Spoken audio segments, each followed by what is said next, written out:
ఒక భక్తి గీతం విందాము. వేదాలలోని దైవం పరిశుద్ధ స్వరూపం గుణకర్మ స్వభావం ఋషులంత ఆడిరి. ఆ సత్యమే పాడాలిక శాసనం నడవాలిక ఈ జన్మ ముందందుకే.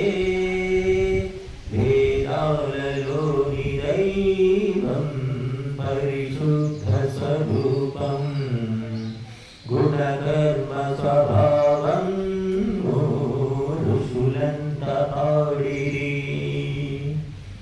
అరురేను శాసక దైవం ఈ లోకానికి స్వామిన్నటికి గ్రహతారలు తిట్టే దైవం రారాజీ సంపద కంత నీది నాది అనుకొని భ్రమలో సొమ్ములు దాచకు ముల్లెలుగా ఆ చావుతో నీ చేతిలో ఓ పైసయు రాబోరురా ఈ చేతు నిజమే విను.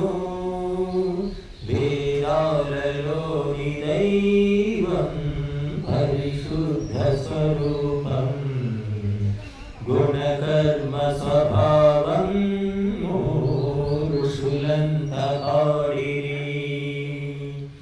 త్యాగానికి రూపం దైవం భోగాలతో భస్మం ప్రాణం యోగానికి సాధ్యం మోక్షం దానాలకు రాజే దైవం స్వార్థం లోభం దూరం చేసెడు సంజీవినియే హవనము జనసేవలో ధరించుమా యజ్ఞాగ్నిలా ధరించుమా నీ మైత్రి పంచేయుమా.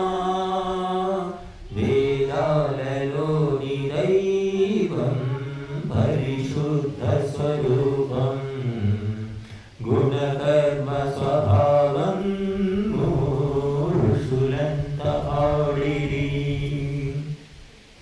బాకీలను మూడు తీర్చగా చేయాలి యజ్ఞ పంచకం పుట్టిందే రుణ విముక్తికను సత్యాన్ని మరువగరాదు. పైసా పైసా కూర్చడమే నా మానవ జీవన పరమార్థం సత్సంగమే సాగించుమా నీ బుద్ధితో యోచింపుమా నీ ఆత్మ వెలిగించుము. వేదాలలోని దైవం పరిశుద్ధ స్వరూపం గుణకర్మ స్వభావం ఋషులంత ఆడిరి. ఆ సత్యమే పాడాలిక శాసనం నడవాలిక ఈ జన్మ ముందందుకే. వేదాలలోని దైవం పరిశుద్ధ స్వరూపం.